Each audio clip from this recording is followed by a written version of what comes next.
What a week it has been in professional wrestling, but we had to start off with some news that we just got recently, because usually we do this podcast on Sundays, but this time we actually started a little late on Sunday, and it was just in time to give us the news that WWE legend.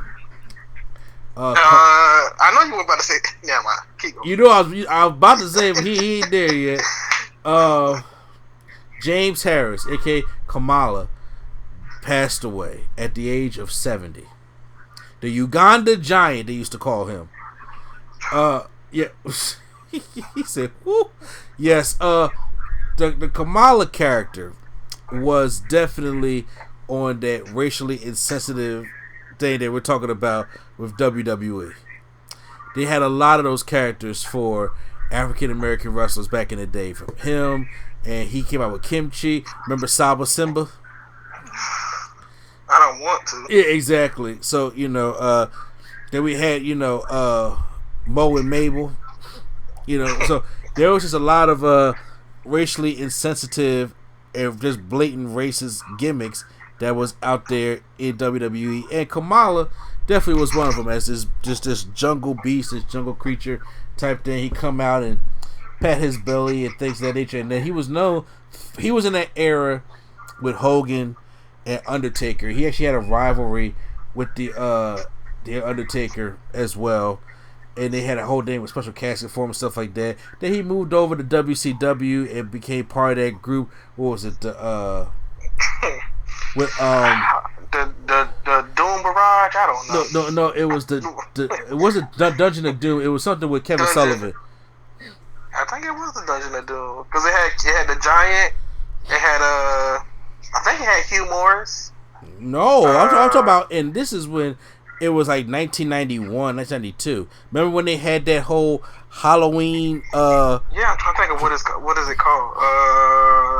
Because I know that's when they originally wanted Hogan to go to the all black. Yeah. And he did for a little bit, but then he went back to the red and yellow, of course. I don't know. But yeah, so now here's the thing.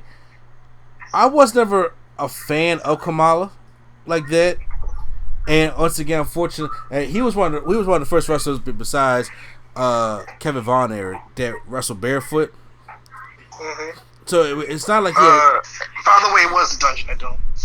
Okay, it was the Dungeon of Doom. Okay, like I said, when I was growing up, like I said, he was never on my top list of anything. And then once again, as you're being a younger kid, obviously you want some representation, but there was other black stars I was looking at other than Kamala, to be honest with you.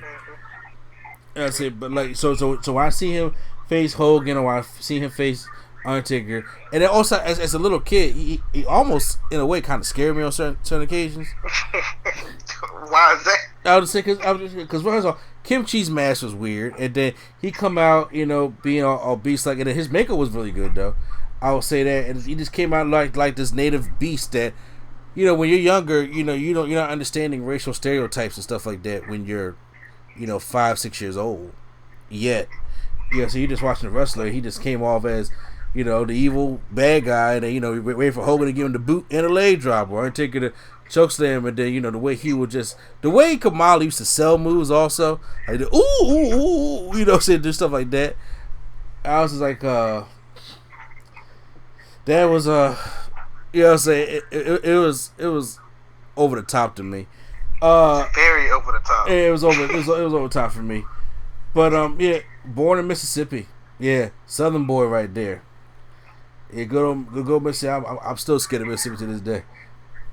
So, but he definitely had a career even before WWE, before he became, the more characters. He did more serious wrestling, you know what I'm saying? And then he met Bobo Brazil, and then he trained under him to get his start when he did actually win the NWA heavyweight title in the territories.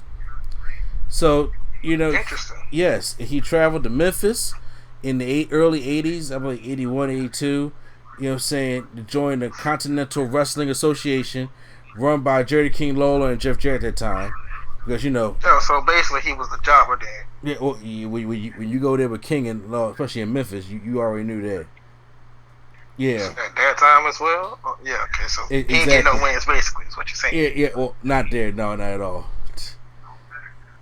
So yeah, but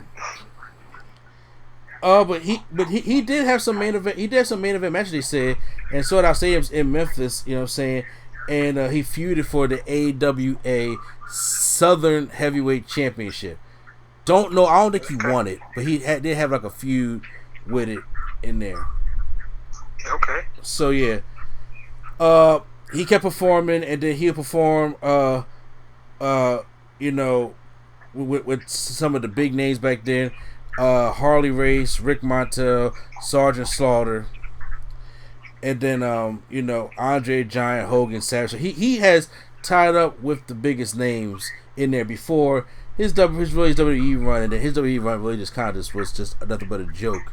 Anyway, and usually when you get older by that time, anyway, you know what I'm saying, you just dare. Then WWE at that time, or F, was all basically about the gimmicks and the characters that were terrible bad anyway. Yeah. Some So of them were just not. The Red Rooster. I mean, come on. yeah, that was terrible. So after he was done in WCW, he just was doing some certain things on the independent circuit for a little bit, and made a return to WWE at WrestleMania 17 X7 for the Gimmick Battle Royal. Do you remember that? Uh, yeah. I usually just call it the match where all these old men looking for their keys. Because it was funny because they had all these guys. They even Jim Cornette was even in the match with a tennis racket. Remember that? Jim Cornette and Bruce Pritchard or Yeah. Brother Love. Yeah. Yeah, And Brother Love, I think Brother Love made it to the finals. I think. No, it was Hillbilly Jim, Sergeant Slaughter, and Iron Sheik. Because Iron Sheik won the thing because he couldn't move. So he was in the last four then. Okay. Yeah, so, but yeah, it was to get better of all the gimmicks from the 80s and the early 90s, and came back and had a match. And Kamala came back with Kim Chi, and he had some spots in the back where he was, on the table with Commissioner Regal's office and stepping all on the table and everything. And that, as you're getting older, when I was watching WrestleMania 17, I was just like, yo, that guy saw that Kamala, because he had that big African mask that looked on that was very exaggerated, and I was like, this just ain't right. You know what I'm saying? This ain't right at all. But it's kind of like, remember when they had what was it, Los Boricuas, and they had all of them cramped up in the low rider. Like, that's just not right. And Savio Vega was part of that too. Low-key funny though. That's probably what they wanted. That's probably what they wanted. He said low-key funny. Like, we laughed like, yo, he had to put all them Hispanics in the car like that. But that's what they did. That's what they do. That's messed up. So he did this until about 2010. Then he was forced to retire. He had to do the below knee amputation because he had struggling problems with diabetes, high blood pressure, diabetes, which is very common a lot in the African American community, especially the high blood pressure. And then he did try to do, but remember in 2016 he tried to do that class action lawsuit against WWE, the promotion of canceling with the people with the CTE. Yeah.